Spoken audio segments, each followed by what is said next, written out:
Had some questions about the water filtration system that we're using for well water in our home. This is the basic setup. On the left, you've got a pre-filter, that tall one. I bought it with a clear, it's a smoked gray cover that you can see through. So as I see that cartridge filter get dirty, then I can change it. I was changing on a schedule, but a lot of times it was coming out clean, and I figured it'd be better to be able to look in there. And then that feeds into this Aquasana. I think it's a carbon filter. It's mainly for taste, and I'm really not sure how critical it is to the whole system, but it runs through there for taste, because in a home where you have chlorine or other municipal issues in the water, that might help taste, but with the well water, it doesn't taste bad to begin with. But then there's that, and that thing's good for 5 years before you have to swap it out. And then to the right of that is a, they're branded many different brands, but they're all about the same design. It's called a Fleck Head, F-L-E-C-K, water softener.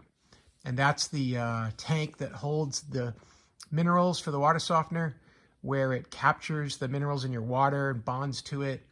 And then when you flush that black canister out with a salt brine on a schedule, then it removes those minerals and it pumps them back out into the yard somewhere, along with that salt brine. So you want to be careful to know that your water softener is draining to a place that's not a problem.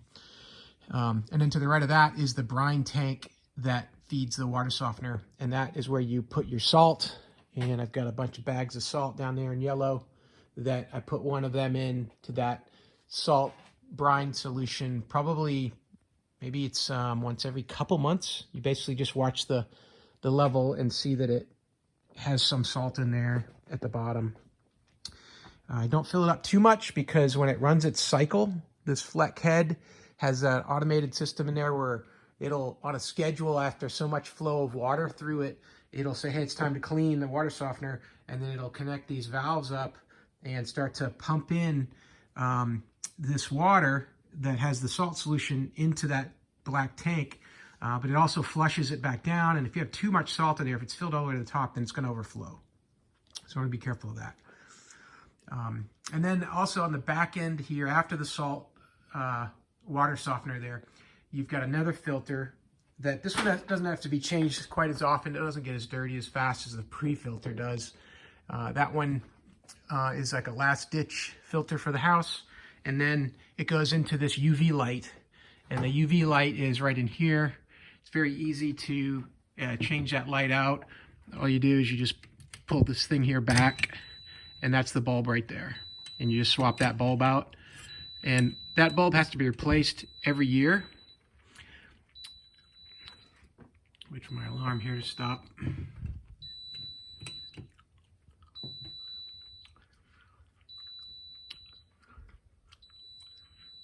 Well,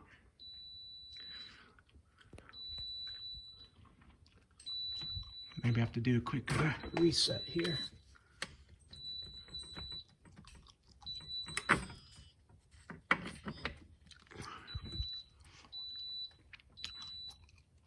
Guess that's what it wanted. And you might not be able to see it as well on the video, but that says 082. So there's 82 days left until I've got to replace that bulb. And after about a year, it will start to send you a signal that you got 365 days, and it counts down, because that bulb does get burnt out. And I know from swapping it out that they are crispy. So that UV bulb only has a certain lifespan, and they're about 60. You can get them from 60 to $100. It's hard to catch them at the right price, because sometimes I can't find them. But for paying $80 or $100, but typically about $60 is the best price I can get on Amazon. And then the rest of the stuff for the house system, we got a recirculation pump here. I don't use it anymore. The house doesn't seem to take too long to run hot water over to the far shower. It takes just a couple minutes, so we usually just let the water run. But that thing would recirculate hot water throughout all the water lines, so that hot water is available very quickly. But we don't use it anymore, really. And then here's our water heater. We have a hybrid. I've got some videos on this, on how to update it for the anode and how to update it so that you can inject peroxide into the water to get rid of that smelly sewer water smell or that rotten egg smell. But this has been a great water heater. It's a hybrid, so that whole top piece right there with that vent coming out is a heat pump, and it's basically working like a heater for your house in reverse. So it spits out cold air from that vent and it heats up the water as part of that process. And super efficient. This thing uses very little electricity, and it's an 80-gallon unit, which is nice. Plenty of hot water for running 3 bedrooms in the house that we have. 4 bedrooms, actually. So that's it. I got it up on this rack here, mainly just to have some storage underneath it. It's kind of wasted space when you have this in your garage. Mounted those things on the wall so that it's easier to get them off. You have to use those wrenches to get those filters loose, and they're sometimes hard to grab onto, so put on some boards behind there so it makes it nice and strong. And that's about it. So for us, this has been very helpful. The water tastes great in the house. Soft water, so people complain if they're not used to soft water that you can't get the soap off your hands. Well, you get used to it, and it's quite nice, and it's really makes great for the ice and for drinking water in the house from any faucet. It tastes good. And that's it. I hope that helps. Have a great day.